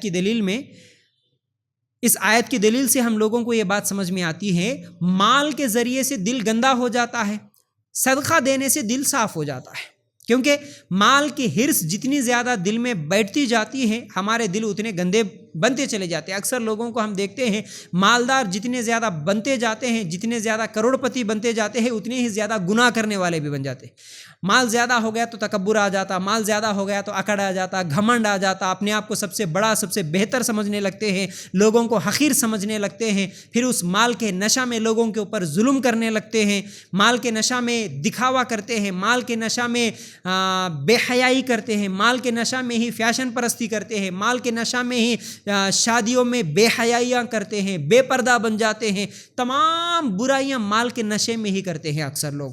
اس لیے مال زیادہ ہو جانے سے اکثر لوگوں کے دل گندے بن جاتے ہیں، تو اس دلوں کی گندگی کو صاف کرنے کا ذریعہ اللہ کی راہ میں خرچ کرنا۔ اللہ کی راہ میں خرچ کرو تو پھر دل بھی صاف ہو جاتے ہیں، یہ ایک دلیل ملتی ہے ہمیں۔ اس کے بعد ایک اور فضیلت یہ ہے، صحیح الجامع میں ایک روایت موجود ہے، اللہ کے رسول صلی اللہ علیہ وسلم نے فرمایا، اپنے مریضوں کا علاج صدقے کے ذریعے سے کرو۔ مطلب یہ ہے اگر گھر میں ہم بیمار ہوتے ہیں، ہمارے گھر میں کوئی بیمار ہوتے ہیں تو ہمیں چاہیے کہ ہم اللہ کی راہ میں خرچ کریں۔ جیسے ہی کوئی ہاسپٹل میں ایڈمٹ ہوئے فوراً ہمیں چاہیے کہ ہم غریبوں میں صدقہ کرنے کی کوشش کریں۔ ہو سکتا ہے ہمارے اس صدقے کے ذریعے سے اللہ تعالی ہماری بیماریوں کو شفا کرے، ہمارے گھر والے جو ہاسپٹل میں ایڈمٹ ہے، جو بھی بیمار ہے، ان کی بیماریوں کو شفا کرے۔ تو اس لیے ہمیں چاہیے کہ ہم زیادہ سے زیادہ صدقہ کرنے والے بنیں، اس کے بدلے میں بھی اللہ تعالی ہمارے بیماریوں کو اور ہمارے گھر والوں کی بیماریوں کو شفا کر سکتا ہے۔ ایک اور فضیلت ہے۔ اس کے علاوہ ایک اور فضیلت یہ ہے، صدقہ رب کے غضب کو ٹھنڈا کرتا ہے۔ اللہ کے رسول صلی اللہ علیہ وسلم نے فرمایا، صدقہ رب کے غضب کو یعنی اللہ کے غصے کو ٹھنڈا کرتا ہے اور بری موت کو دور کر دیتا ہے۔ صحیح الجامع میں روایت موجود ہے۔ اگر بری موت سے بچنا چاہتے ہیں تب بھی ہمیں چاہیے کہ ہم زیادہ سے زیادہ اللہ کی راہ میں خرچ کریں، اور اللہ کے غصے کو ٹھنڈا کرنا چاہتے ہوں تو بھی صدقہ کرنے کی ضرورت ہے۔ اللہ کا غصہ اگر ہمارے اوپر ہوتا ہے تبھی تو ہمارے گھروں میں بے برکتی ہوتی ہے۔ اللہ کا غصہ ہوتا ہے تو ہمارے گھر میں پریشانیاں ہیں۔ اللہ کا غصہ ہوتا ہے تو دشمن کا خوف ہوتا ہے۔ اللہ کا غصہ ہوتا ہے تو ہمارے گھر میں بیماریاں، لڑائیاں، جھگڑے، تکلیفیں، مصیبتیں، کاروبار میں نقصان، یہ تمام چیزیں اللہ کے غصے کی وجہ سے ہوتی ہے۔ تو اللہ کے اس غصے کو ختم کرنا چاہتے ہیں تو اللہ کے راستے میں صدقہ کریں، اللہ کے راستے میں خرچ کریں، اس کے بدلے میں اللہ تعالیٰ کا غصہ بھی ختم ہوتا ہے۔ اور بری موت، اچھی موت یہ ہے کہ ہم اللہ اللہ کرتے ہوئے مرے، نیکی کا کام کرتے ہوئے مرے، مرتے وقت ہمارے زبان پر کلمہ ہمیں نصیب ہو، اللہ کا ذکر نصیب ہو، یہ تمام چیزیں اچھی موت کی نشانیاں ہیں۔ اگر اچھی موت ہم لوگ مرنا چاہتے ہیں تو ہمیں چاہیے کہ ہم اللہ کے راستے میں زیادہ سے زیادہ خرچ کرنے والے بنیں۔ پھر اس کے بعد ایک اور فضیلت یہ ہے کہ اگر ہم لوگ اللہ کے راستے میں خرچ کریں گے تو اللہ تعالیٰ اس کے بدلے میں ہمارے گناہ معاف کر دیتا۔ اور کیسے گناہ؟ اسے پہلے بھی ایک حدیث سنایا گناہ معاف کرنے کے تعلق سے، ایک اور واقعہ بھی سناتا ہوں، یہ بھی دلیل ملتی ہے ہم لوگوں کے لیے۔ صحیح بخاری کی روایت ہے، ایک آدمی ایک مرتبہ سفر کر رہا تھا، سفر کرتے کرتے جب اسے پیاس لگی تو ایک کنویں میں اترا، پانی پیا۔ اس زمانے میں کنویں تھے، بوڑیاں تھیں، ان بولیوں میں اترا اور پانی تو پی لیا۔ اور جیسے ہی وہ اوپر چڑھا، اوپر چڑھنے کے بعد کیا دیکھتا ہے کہ ایک کتا پیاسا تھا جو گیلی ریت تھی، اس گیلی ریت کو کتا چاٹ رہا تھا اپنی زبان سے. تو جیسے یہ آدمی اوپر چڑھا تو کیا دیکھتا ہے کہ پیاسا کتا ہے، پیاس کی وجہ سے ریتی چاٹ رہا ہے. اس نے سوچا پیاس مجھے جیسی لگی اس کو بھی ویسی ہی پیاس لگی، چلو میں کتے کو پانی پلا دیتا ہوں. وہ آدمی پھر سے کنویں میں اترا، اور اس زمانے میں جو موزے پہنتے تھے، جیسے ساکس، موزے بولتے ہیں ساکس کو، ہم لوگ شو پہنتے ہیں تو جو ساکس پہنتے ہیں اس زمانے میں چمڑے کے ساکس ہوتے تھے. تو اپنے موزے کو اتارا، اپنے ساکس کو اتارا، اور چمڑے کا ہونے کی وجہ سے اس کے اندر سے پانی باہر نہیں نکلتا، تو اس کے اندر پانی بھرا اور اوپر چڑھا، اپنے منہ میں وہ ساکس لے کے اوپر چڑھا، اوپر چڑھ کے پیاسے کتے کو پانی پلا دیا. اس کے اس عمل کی وجہ سے اللہ تعالیٰ اس کے تمام گناہوں کو معاف کر دیا اور اس کی مغفرت کر دیا. دیکھیے عمل کیا ہے، صرف پیاسے کتے کو پانی پلا دینا. ایک جانور کو پانی پلانے کی وجہ سے اللہ تعالیٰ اس کی زندگی کے تمام گناہوں کو معاف کر دے کے اس کو جنت دے سکتا ہے. آج اگر کوئی پیاسے آدمی کو پانی پلا دے اور مشکل میں ہے سو، تنگ دستی میں رہ سو، پریشانیوں میں ہے سو، لوگوں کی مدد کر دے، تو پھر اللہ تعالیٰ ہمارے گناہوں کو نہیں معاف کر سکتا؟ اللہ تعالیٰ تو ضرور معاف کر دے گا. پیاسے کتے کو پانی پلانے کی وجہ سے گناہ معاف ہو سکتے ہیں، جنت میں جانے کا ذریعہ بن سکتا ہے. تو پھر انسانوں کی پیاس کو دور کرنے، انسانوں کی تکلیفوں کو دور کرنے کی وجہ سے اللہ تعالیٰ بھی ضرور ہمارے گناہوں کو معاف کر کے ہمیں بھی جنت دے سکتا ہے. اس لیے ان حدیثوں کو یاد رکھ کے ہم لوگ بھی اللہ کے راستے میں خرچ کرنے اور لوگوں کی مدد کرنے کی کوشش کرنی چاہیے. وہ مدد پانی پلانے سے بھی ہو سکتی ہے، وہ مدد کھانا کھلانے سے بھی ہو سکتی ہے، وہ مدد کپڑے دینے سے بھی ہو سکتی ہے، وہ مدد راشن دینے سے بھی ہو سکتی ہے، وہ مدد پیسے دینے سے بھی ہو سکتی ہے، قرضے دور کرنے سے بھی ہو سکتی ہے. بہرحال کسی نہ کسی طرح ہم لوگوں کی مدد کرنے کی کوشش کریں. قرآن اگر ہم نکال کر دیکھیں گے، اللہ تعالیٰ کہتا ہے سورہ بقرہ آیت نمبر 215، کس کس جگہ پر ہم لوگوں کو خرچ کرنا چاہیے موجودہ دور میں. اگر ایک ایک آیت نکال کر دیکھیں گے، اللہ تعالیٰ کہتا ہے سورہ بقرہ آیت نمبر 215 میں، یسألونک ماذا ينفقون قل ما انفقتم من خیر فللوالدین والاقربین والیتامى والمساکین وابن السبیل وما تفعلوا من خیر فإن اللہ بہ علیم. آپ سے یہ لوگ پوچھتے ہیں کہ کیا خرچ کریں. اے اللہ کے رسول، آپ سے یہ لوگ پوچھتے ہیں کہ کیا خرچ کریں. آپ کہہ دیجئے جو مال تم خرچ کرو وہ ماں باپ کے لیے ہیں، اور رشتہ داروں، یتیموں، مسکینوں اور مسافروں کے لیے ہیں، اور تم جو کچھ بھلائی کرو گے اللہ تعالیٰ کو اس کا علم ہے. اب کہاں کہاں خرچ کرنا اللہ تعالیٰ ترتیب بتا رہا. دیکھو، سب سے پہلی چیز یہ ہے کہ خرچ کرنے کے مستحق تمہارے نزدیک تمہارے ماں باپ ہیں. ماں باپ پہ سب سے زیادہ خرچ کرو، پہلی چیز. پھر اس کے بعد اللہ تعالیٰ کیا بول رہا کہ تم خرچ کرو اپنے رشتہ داروں میں. سب سے پہلے ڈھونڈو اپنے رشتہ داروں کو، رشتہ داروں میں کون غریب ہے ان کو دینے کی کوشش کرو. اور اس کے بعد اللہ تعالیٰ کہتا ہے کہ مسکینوں کو، یتیموں کو اور مسافروں کو. یعنی اب مسکین کون، مسافر کون، رشتہ دار کون، فقیر کون، یہ تمام لوگ الگ الگ ہے، ان کی کیٹیگری الگ الگ ہے. یہ انشاءاللہ میں آپ لوگوں کے سامنے رکھوں گا تفصیل کے ساتھ. تو ہم لوگوں کو سب سے پہلے جو ماں باپ کے بعد اللہ تعالیٰ خرچ کرنے کی جگہ بتا رہا وہ رشتہ دار بتا رہا. آج افسوس کے ساتھ یہ کہنا پڑتا ہے کہ لوگ دور دور کے غریبوں کو تو ڈھونڈتے ہیں لیکن اپنے رشتہ داروں کو بھول جاتے ہیں. آج لوگ سگے بھائیوں کو، سگے بہنوں کو بھول جاتے ہیں، حالانکہ بھائی قرضوں میں ہیں، بہن کے شوہر کی کمائی یا بہن بیوہ ہے تو اس کے لیے اس کے بچوں کو پالنا مشکل ہے، ان لوگوں کو بھول جاتے ہیں. لیکن لوگوں کے سامنے دکھاوے کے لیے دور دور جا کے غریبوں کو ڈھونڈ کے خرچ کرنے کی کوشش کرتے ہیں. یہ غلط ہے. بلکہ کئی لوگوں کے واقعات تو میں ایسے بھی سنا، دیکھا، آنکھوں سے دیکھا. کچھ لوگ بیچارے ایسے ہوتے ہیں، کمزور ہوتے ہیں، 4 بھائی 3 بھائی جس کے بھی ہے، 4-5 بہنیں ہیں. تو ایسے لوگوں میں سے کوئی ایک بھائی جو ذہنی طور پر کمزور ہوتا ہے، بیچارہ بہت زیادہ ہوشیار نہیں ہوتا. ایسے لوگ محنت بہت کرتے ہیں، مزدوری بہت کرتے ہیں، محنتی ہیں، لیکن ذہنی طور پر کمزوری کی وجہ سے وہ اسکول میں پڑھائی نہیں کر سکے، ان کے پاس تعلیم نہیں ہے، علم نہیں ہے، وہ صرف محنت مزدوری میں ہی لگ گئے بچپن سے. ان لوگوں کو دوسرے بھائی باہر بھیج کر، دبئی سعودی وغیرہ بھیج کر، بیچارہ وہاں پر جا کے لیبر کام کر کے 10 سال 20 سال محنت کرتے ہوئے اس کو حساب بھی کرنے نہیں آتا.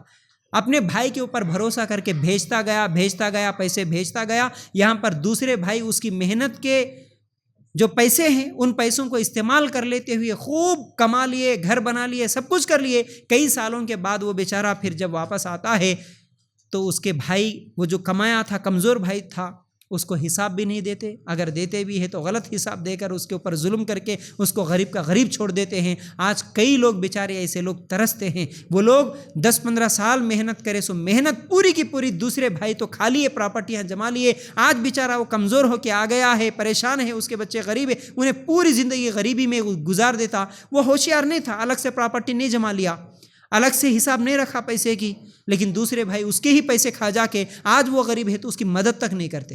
میں آج مالدار ہوں تو میرا بھائی غریب ہے کیا؟ پہلے سگے بھائی کو دیکھو، سگے بہنوں کو دیکھو، اس کے بعد قریبی رشتہ داروں کو دیکھو، چچیرے، پھوپھیرے، خلیرے، ممیرے، جتنے بھی رشتہ دار ہیں، میرے رشتہ داروں میں کون غریب ہے، ان میں خرچ کرنے والا بنوں، ان کی پریشانیاں دور کرنے والا بنوں۔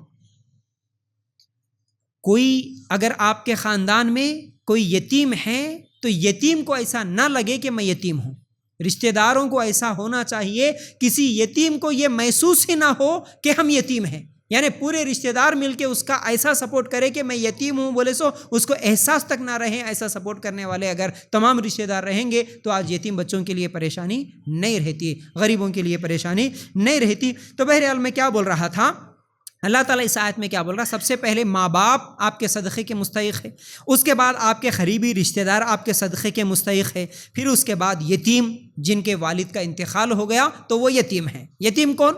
یتیم جس کے باپ کا انتقال ہوا ہو، ماں کا انتقال ہونے سے یتیم نہیں ہوتا، باپ کا انتقال ہوا ہو، اور یتیم کب تک رہتا؟ جب تک کہ وہ بالغ نہ ہو جائے تب تک اسے یتیم کہتے ہیں۔ اگر لڑکا جوان ہو گیا تو پھر وہ اپنے حساب سے کما لے گا، تو پھر ایسے بچوں کے اوپر خرچ کرنا، یتیموں کے اوپر، اور اسی طرح مسکینوں پر خرچ کرو بول رہا اللہ تعالیٰ۔ مسکین کون ہے؟ مسکین وہ لوگ ہیں جو کماتے ہیں، محنت کرتے ہیں، لیکن ان کی کمائی اتنی نہیں ہے کہ وہ ان کی کمائی سے تمام گھر کے خرچے چلا سکے، اور اپنے بچوں کو اگر وہ بیمار ہوتے ہیں تو ان کا صحیح سے علاج کروا سکے، اچھی تعلیم دلا سکے، اس کی طاقت ان کے پاس نہیں ہے، اور یہ لوگ بھیک مانگتے ہوئے نہیں پھرتے، فقیروں کی طرح بھیک مانگتے ہوئے نہیں پھرتے، لیکن محنت تو کر لیتے، لیکن وہ مانگتے بھی نہیں۔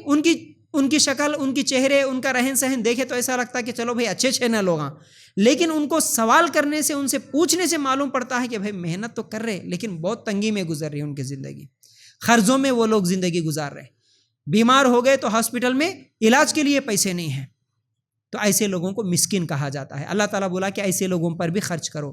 اب ایسے لوگ مانگتے نہیں، سوال نہیں کرتے، اب ان لوگوں کو کیسے پہچانا؟ ان کی شکلوں سے، ان کی زندگی سے ان کو پہچان کے ہم خود جا کے ان سے سوال کر کے ان لوگوں پر خرچ کرنا، ان کو پوچھنا کیسے چل رہی زندگی، کیسے ہے حالات، سوال کر کے ان کو دینا، یہ ہے مسکین۔ اللہ تعالیٰ ان کو بھی دینے کا حکم دے رہا۔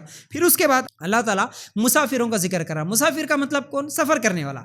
سفر کرنے سے مراد کیا ہے؟ دیکھیے آج کے زمانے میں تو شاید ایسے مسافر بہت کم نظر آتے، لیکن پہلے زمانے میں لوگ سفر کرتے تھے، لمبا لمبا سفر کرتے تھے، سفر کرتے کرتے ہوئے ان کے پاس جو کھانے کے لیے سامان تھا وہ ختم ہو جاتا، پینے کے لیے ختم ہو جاتا، سفر کے لیے سہولتیں نہیں رہتی، تو ان لوگوں کے مدد کرتے تھے۔ اس زمانے میں لوگ کیا ہے، ان کو کھانے کا انتظام کرتے، پینے کا انتظام کرتے، رہنے کا انتظام کرتے، تو یہ مسافروں پر خرچ کرنا۔ آج بھی ایک شکل یہ بنتی ہے کہ کئی لوگ جو ہے نا دبئی جاتے ہیں، سعودی جاتے ہیں، اور وہاں پر جانے کے بعد ان کے ساتھ دھوکہ ہو جاتا ہے تو پھر ان کو واپس آنے کے لیے پیسے نہیں رہتے، کئی لوگ پھنس جاتے ہیں بیچارے، واپس نہیں آ سکتے۔ وہاں کے لوگ بولتے کہ بھائی آپ کا پیسہ آپ لگا لے کے آپ کے ٹکٹ پہ آپ واپس چلے جاؤ بول کے بولتے۔ اب سفر کے لیے پیسے نہیں ہیں تو کیا کرنا؟ ان لوگوں کے لیے ہم لوگ مدد کر سکتے، ان کا ٹکٹ کا انتظام کرو، 10,000 15,000 20,000 کچھ بھی ہے، گھر والوں کو، گھر میں یہاں پر بھی لوگ پریشان غریب رہتے، غریبی کی وجہ سے چنے باہر گیا، پھر وہاں پر دھوکہ ہوا تو واپس آنا چاہتا ہے، تو واپس آنے کا انتظام کرنا ایسے لوگوں کا۔ ہم لوگ پیسے جمع کر کے اگر واپس آنے کا انتظام کریں گے تو یہ مسافروں کی مدد کرنے کی طرح ہے۔ اور ایک چیز یہ بھی ہے، مسافر بولے تو اپنے ملک میں جانے کے بعد وہ کروڑ پتی بھی ہوں گا، لیکن اب اس کے پاس جانے کے لیے پیسے نہیں ہیں، تب بھی وہ مسافر ہی ہے۔ میں کچھ دن پہلے یہاں پر ایک ایسے آدمی کو بھی مسجد میں آ کے مانگتے ہوئے دیکھا، بیچارہ کیرلا کا رہنے والا تھا، اور اس کی بیوی شاید پریگننٹ تھی یا چھوٹا بچہ کچھ تو بھی تھا، کسی بیماری کی وجہ سے راستے میں اس کو اپنے ریلوے اسٹیشن پہ اترنا پڑا علاج کے لیے، چھوٹے بچے کو لے کے، اس کی بیوی کو لے کے وہ اترا، ایمرجنسی تھی، ہاسپٹل میں بتا لینا تھا، ہاسپٹل میں علاج کے لیے اترا بیچارے کے پاس، پھر یہاں سے کیرلا جانے کے لیے ٹکٹ کے پیسے نہیں تھے تو مسجد میں آ کے مانگ رہا تھا۔ تو ایسے حالات کبھی بھی کئی لوگوں کے پیش آتے ہیں، بلکہ کورونا میں ہم دیکھیں کئی لوگ بیچارے بہار سے، یو پی سے، جھارکھنڈ سے، دور دور سے آ کے محنت مزدوری کرتے، لیبرس رہتے تھے، ان کو واپس جانے کے لیے پیسے نہیں تھے۔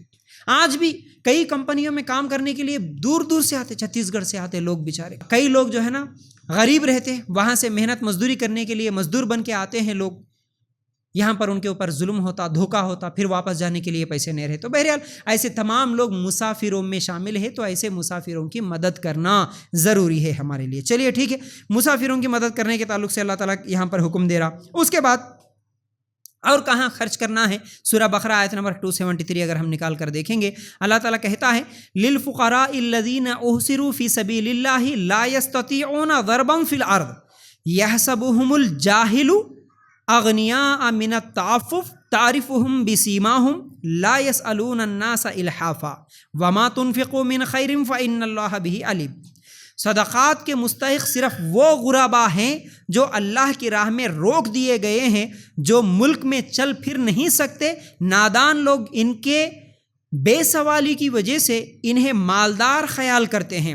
آپ ان کے چہرے دیکھو، ان کے چہرے دیکھ کر ان کو پہچان لو، اور ایسے لوگوں کو تم مدد کرو، یہ اللہ تعالیٰ کا حکم ہے، کیونکہ یہ لوگ سوال نہیں کرتے۔ اب اس سے مراد کون ہے؟ اس آیت کی تفسیر میں سورہ بقرہ آیت نمبر 273، اس آیت کا مفہوم میں بیان کر رہا ہوں۔ اللہ تعالیٰ یہاں پر کیا بول رہا؟ کچھ لوگ ایسے ہیں جو دین کے کام میں لگے ہوئے ہیں اور وہ دنیا کا کام نہیں کرتے۔ دین کا کام کرنے کی وجہ سے، اس زمانے میں تو دین کا کام جہاد کے ذریعے سے ہوتا تھا، گھر بار سب کچھ، بیوی بچوں کو سب کام دھام سب چھوڑ کے اللہ کے دین کو پھیلانے کے لیے لوگ نکل جاتے تھے۔ ایسے لوگوں کی مدد کرو، اللہ تعالیٰ بول رہا۔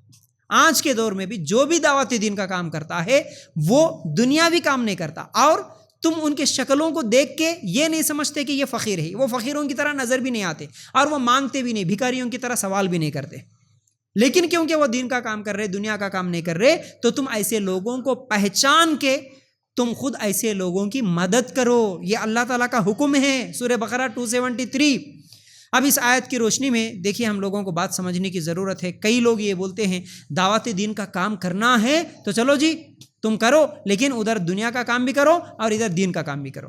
اگر کوئی دین کا کام کرنے والے کبھی کسی سے سوال کرتے ہیں، حالانکہ اکثر لوگ تو سوال نہیں کرتے، لیکن سوال کرتے ہیں، تو اکثر لوگوں کا جواب یہ ملتا، ہاؤ جی دین کا کام کرنا ہے تو کیا کرنا، تم خود اپنا کاروبار بھی کر لینا، ادھر دین کا کام بھی کرنا۔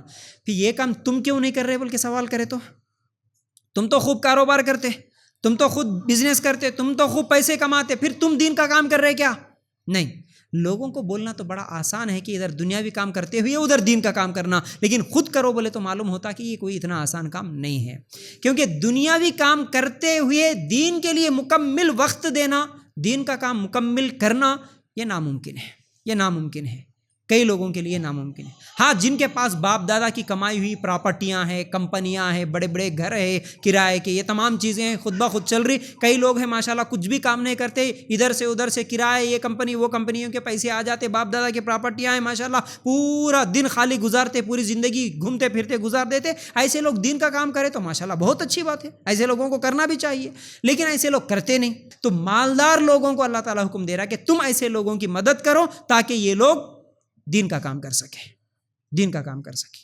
تو بہرحال یہ ایک دلیل ملی ہم کو۔ اور کن کن لوگوں پہ خرچ کرنا ہے؟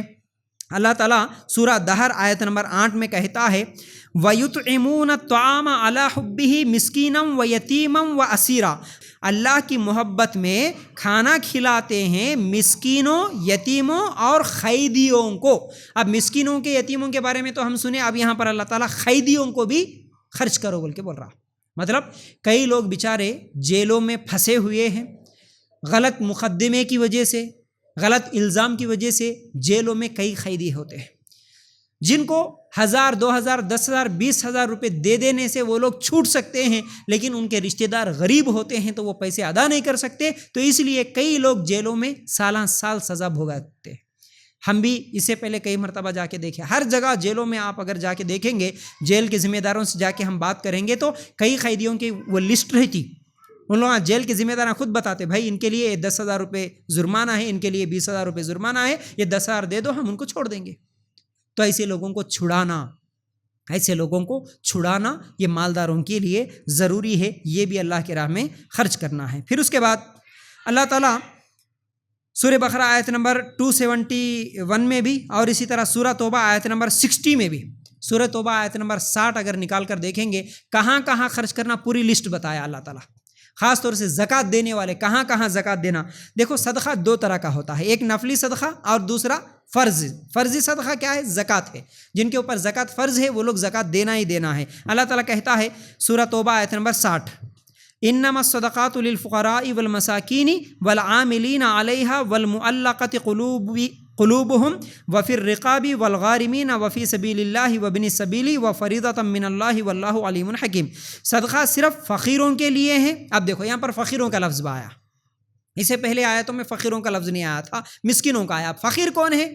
جو حقیقت میں محتاج ہے بیچارے، اب بالکل غریب جو بیچارے بھیک مانگتے ہوئے پھرتے، رہنے کے لیے صحیح سے گھر نہیں ہے، کھانے کے لیے صحیح ڈھنگ کا کھانا نہیں ہے، یہ سب فقیر ہے، تو ان لوگوں کو بھی دینا چاہیے، ٹھیک ہے۔ اس کے بعد اللہ تعالیٰ کہتا ہے صدقہ صرف فقیروں کے لیے ہے اور مسکینوں کے لیے ہے اور ان کے وصول کرنے والوں کے لیے، مطلب زکوٰۃ وصول کرنے والے جو لوگ ذمہ دار رہتے ان لوگوں کے لیے بھی صدقہ دینا ہے، زکوٰۃ دینا ہے، اور جن کے دل پرچھائے جاتے ہو، مطلب کیا ہے؟ جو اسلام کے قریب ہیں، اسلام کو سمجھ کے اسلام قبول کرنے والے ہیں، ایسے لوگوں پر بھی خرچ کرو بول رہا اللہ تعالیٰ۔ پھر اس کے علاوہ اور گردن چھڑانے میں، جیسا کہ ابھی جیل کے قیدیوں کے بارے میں بولا اللہ تعالیٰ، ان لوگوں پر بھی خرچ کرو بولا۔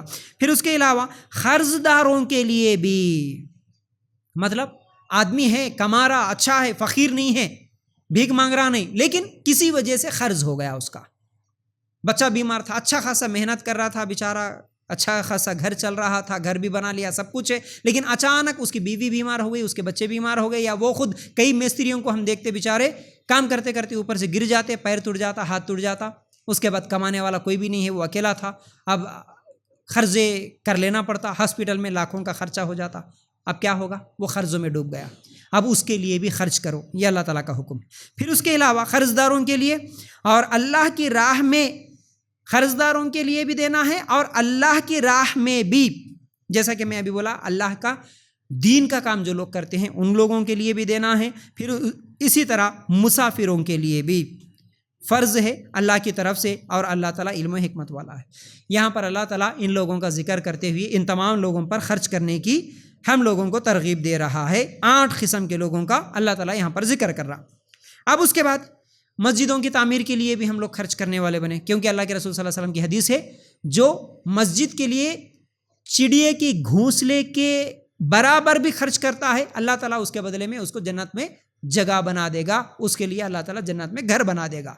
اگر بہت زیادہ مالدار ہے تو خود اپنی طرف سے مسجد بنا دے، اس سے کم ہے تو مسجد کے لیے جتنا ہو سکتا ہے اتنا ڈونیٹ کر دے، یا نہیں تو کم از کم 1 اینٹ کے برابر ہی سے جتنا ہے اتنی طاقت کے مطابق ہم لوگ مسجدوں کی تعمیر کے لیے خرچ کرنے والے بنیں۔ پھر اسی طرح مدارس، جہاں پر دین کا کام کرنے میں مدارس بھی آ جاتے ہیں، مدرسے چلاتے ہیں کئی لوگ بیچارے، اور مدرسوں کے تعلق سے بلکہ یہ تمام چیزیں جہاں بھی اللہ تعالیٰ خرچ کرو بلا، ان تمام چیزوں میں تحقیق کر لینا، ہر جگہ تحقیق کر کے ہی صحیح لوگ ہیں، جینیون لوگ ہیں تو انہی لوگوں کو خرچ کرنا، ورنہ بغیر تحقیق کے کسی کی باتیں سن کر اگر خرچ کریں گے تو آج فراڈ بہت ہو رہا، دھوکہ بہت ہو رہا، اور اچھے لوگ بھی ہم غریب ہیں بول کے پیسے وصول کر لے رہے۔ اس لیے مدرسہ چلانے والے بھی کئی لوگ لکھ پتی کروڑ پتی بن رہے مدرسوں کے نام پہ، اس لیے تحقیق کر لینا۔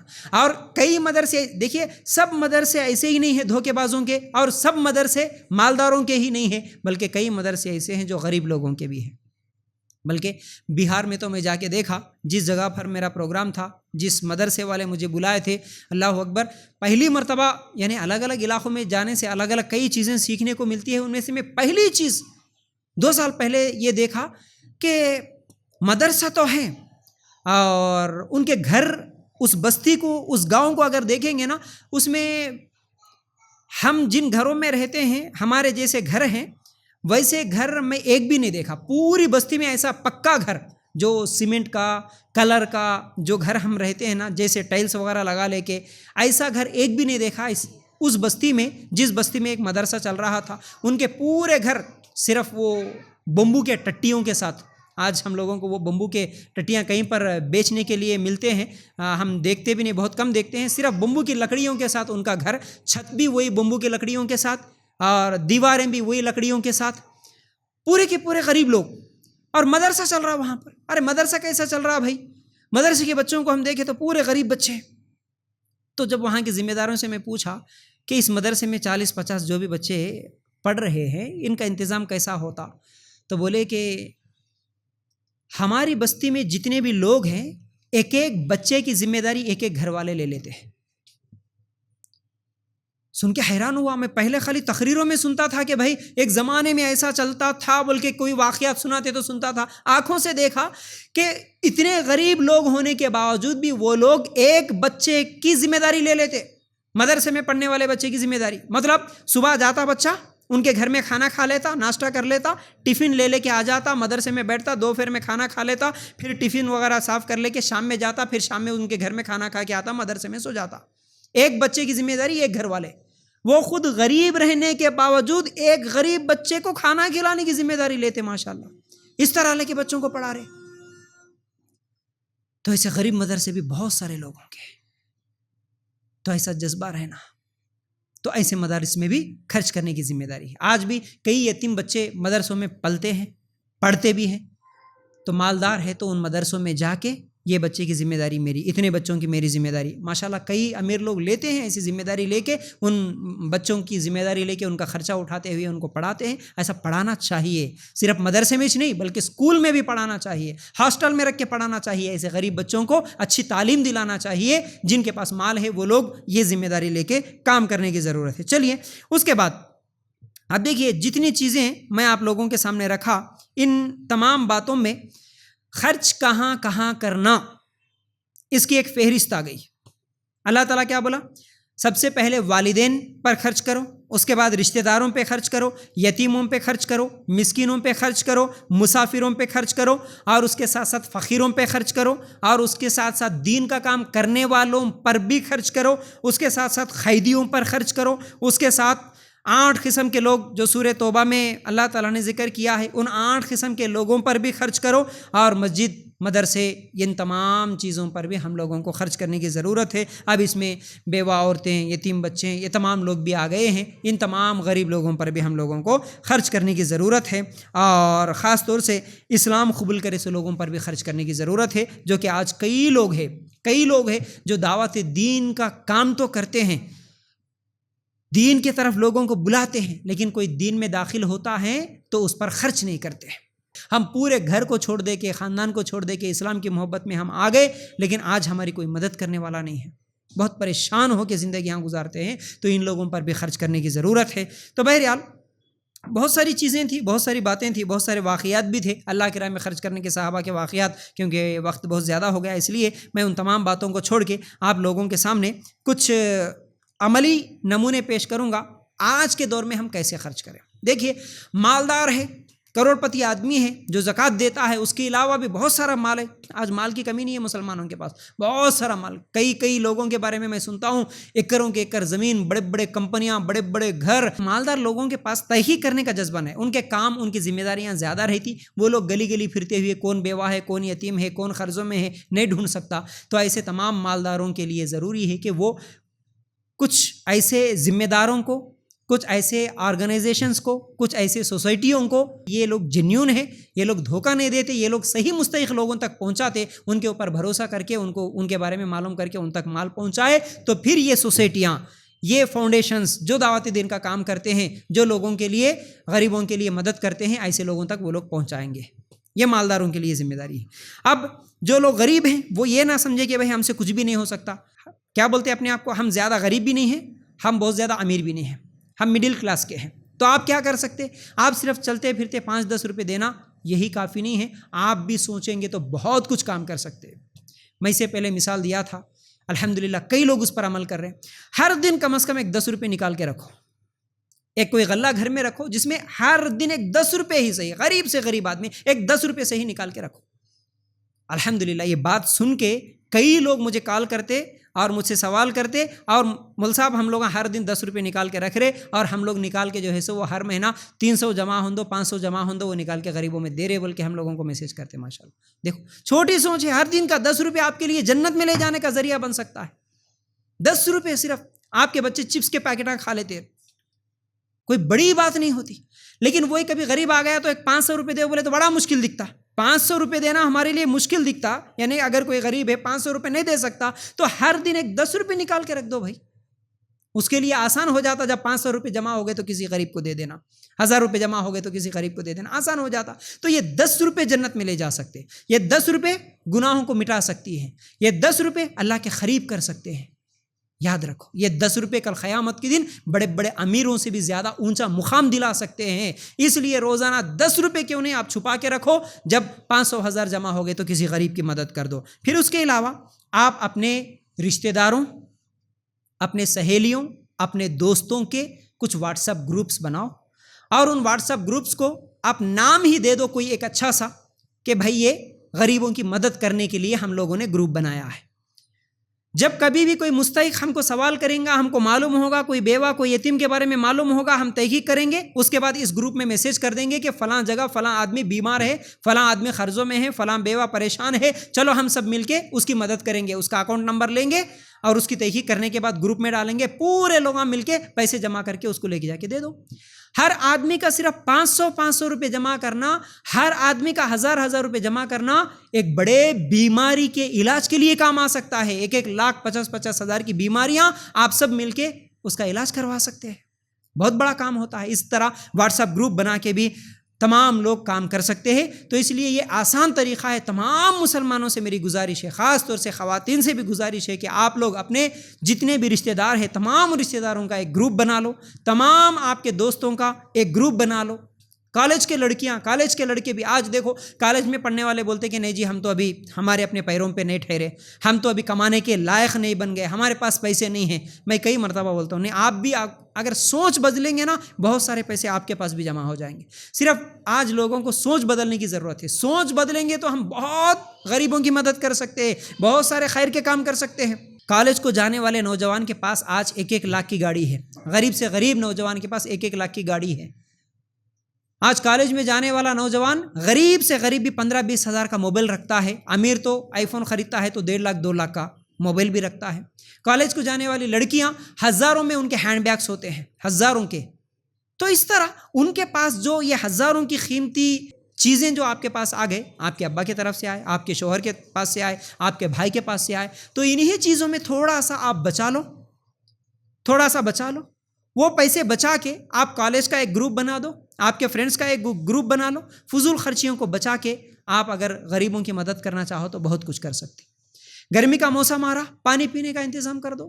بس سٹینڈ پہ، ریلوے اسٹیشنوں پہ، کہیں پر بھی آپ کے اپنے محلے میں بہت سارے غریب ہیں، ایک رنجن کا انتظام کر دو. روزانہ فلٹر کا پانی اس میں آپ اپنی طرف سے لگا دو. جیسا کہ کتے کو پانی پلانے والی حدیث ہم سنیں، ایک پیاسے کتے کو پانی پلانے کی وجہ سے اللہ تعالیٰ جنت دے سکتا ہے. اگر آپ 2-4 دوست 2-4 سہیلیاں مل کے اگر آپ کے کسی علاقے میں یا غریبوں کے علاقے میں اگر ٹھنڈے پانی کا انتظام کر دے کہ روزانہ ایک 2-4 باٹل فلٹر والے کو بول دیے روزانہ 100 روپے کا خرچہ نہیں ہوتا، آپ اگر پورے 2 مہینے گرمی کے موسم 3 مہینے کے گرمی کے موسم میں آپ غریبوں کے پانی کا انتظام کر دو، کم سے کم خرچے میں جنت میں جانے کا بہترین موقع. کیا 2-4 نوجوان مل کے یہ کام نہیں کر سکتے؟ سوچ بدلے تو بہت کچھ کر سکتے ہیں. شاپنگ کو جا رہے، رمضان کا مہینہ ہے، گھر والوں سے پیسے تو لیتے، خواتین کے پاس نہیں ہے، کیوں نہیں ہے؟ بہت کچھ ہے. 10,000 کی شاپنگ کرنے کا جب ہمارے دل میں خیال آیا، 10,000 روپے باپ سے، شوہر سے، بھائی سے لیے جا کے وہاں پر 5,000 میں، 6,000 میں، 7,000 میں شاپنگ کر لو، بچے سے 2-3 ہزار روپے رکھ لو، کسی بیوہ، کسی یتیم، کسی غریب کی مدد کر دو. کیوں نہیں ہوتا؟ ہم سوچے تو بہت کچھ ہو سکتا. سوچ ہماری بدلنے کی ضرورت ہے. ابا امی سوچ کے رکھے ہوں گے ہماری شادی میں 10 لاکھ خرچ کریں گے، 20 لاکھ خرچ کریں گے. آج تو لوگ 50-50 لاکھ خرچ کریں. غریب لوگ بھی فضول خرچیاں لوگوں کو دکھانے کے لیے بول کے قرضے کرتے ہوئے جہیز میں اتنے سامان دے دے کے، اتنے تولے سونا دے دے کے، اتنے زمینہ پراپرٹیاں لکھ کے دے دے کے ایسے فضول خرچیاں کر دیتے جس کا 1 روپے کا ثواب نہیں مل رہا. 1 روپے کا باپ 50-50 لاکھ خرچ کر رہا، بیٹی کی شادی میں خرچ کرا دے رہا، 1 روپے کا ثواب نہیں مل رہا. اگر بیٹی بولتی کہ سنت طریقے بھی نکاح کروں گی ابا، لوگاں کیا بولتے اس کی ضرورت نہیں ہے، 50 لاکھ ہے تو بچا لو، 20 لاکھ ہے تو بچا لو، اس میں آدھے تم رکھ لو، آدھے میرے کو دے دو، وہ آدھے لے کے میں یا تو میں اپنی پراپرٹی جما لوں گی، اپنے لیے زمین خرید لوں گی، یا نہیں تو اللہ کے راہ میں خرچ کروں گی۔ اس طرح بہت سارے کام کر سکتے، فضول خرچیوں کو، فضول دعوتوں کو روک لو آج صرف۔ آج بہت سارا خیر کا کام کر سکتے، غریبی کو لوگوں کے دور کر سکتے ہیں۔ اور اسی طرح خاندان کے 2-4 افراد، 2-4 دوستوں کو اگر ان کے زکوٰۃ کے پیسے جمع کر کے کسی کو کرانہ دکان لگا کے دے دو، 10-20 ہزار میں کران شاپ لگا کے دے سکتے، چھوٹا سا کسی بیوہ عورت کے لیے۔ 1 لاکھ 1.5 لاکھ روپے جمع ہو گئے تو کسی کو ایک آٹو خرید کے دے سکتے، کسی غریب کو روزگار پیدا کر سکتے، کسی غریب کے لیے ایک بنڈی خرید کے دے دو، وہ موز، ترکاری، پھل فروٹ کچھ بھی بیچ لیتا۔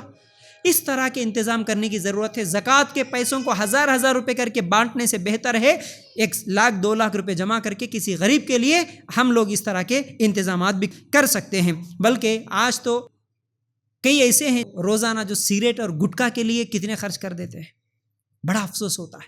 دیکھے تو گھر میں سب غریب، دیکھے تو ہاں بھائی ہم غریب ہیں بولتے، لیکن انہیں روزانہ 50 روپے 100 روپے صرف سگریٹ اور گٹکا کے لیے اڑا دیتا۔ 10 روپے 20 روپے کا ایک سگریٹ مل رہا، آج 5 منٹ میں 20 روپے اڑا دے رہا۔ اگر وہی گٹکے کی عادت، سگریٹ کی عادت وہ بند کر لے کے وہی پیسے بچا کے رکھ لیتا تو کتنا ہم غریبوں کی مدد کر سکتے۔ اس طرح ہم سوچیں گے نا تو بہت زیادہ ہم خیر کے کام کر سکتے ہیں۔ بلکہ ہم جب کبھی بھی کرانہ شاپ جاتے ہیں، وہاں پر ہم راشن خریدتے ہیں، وہ راشن میں 1 کلو 2 کلو غریبوں کے لیے بھی ہونا بول کے خرید لو۔ 1 کلو دال لیے، 1 آدھا کلو، چلو بھی چلتے چلتے میرے محلے میں غریب ہے اس کو 1 آدھا کلو دال کی پیکٹ دے دیں گے، کیا بڑی بات ہے۔ بچے کو 1 کلو گوشت لاؤ بول کے پیسے دے دیے، بیٹا 1 آدھا کلو گوشت اور بھی زیادہ لا لے، اپنے ہی محلے میں وہ غریب ہے نا ان کو 1 دے کے آ جا۔ ایسا اگر سوچیں گے تو ہم بہت سارے خیر کے کام کر سکتے ہیں، بہت سارے لوگوں کے مدد کر سکتے ہیں۔ رمضان میں خود کے لیے کپڑے خریدتے ہوئے غریب کے لیے بھی ایک کپڑا خریدو، اس طرح کی سوچ رکھو تو ماشاءاللہ بہت سارا کام کر سکتے ہیں۔ سوچ بدلنے کی ضرورت ہے، سوچ بدلیں گے تو بہت سارے خیر کے کام اپنے لیے بھی کر لے سکتے ہیں اور دوسروں کے لیے بھی مدد کر سکتے ہیں۔ تو بہرحال یہی چند باتیں تھیں، اور بھی بہت ساری باتیں جو رہ گئی ہے، انشاءاللہ آنے والے دنوں میں کبھی بھی موقع ملا تو وہ تمام چیزیں آپ لوگوں کے سامنے رکھنے کی کوشش کروں گا۔ یہ تھا آج کا عنوان، اللہ کی راہ میں خرچ کرنے کی فضیلت اور خرچ کرنے کا طریقہ۔ امید کرتا ہوں باتیں سمجھ میں آگے ہوں گی۔ اللہ تعالیٰ سے دعا ہے اللہ ہمیں کہنے سننے سے زیادہ عمل کرنے کی توفیق عطا فرما، آمین یا رب العالمین۔ جزاک اللہ خیر۔ السلام علیکم و رحمۃ اللہ وبرکاتہ۔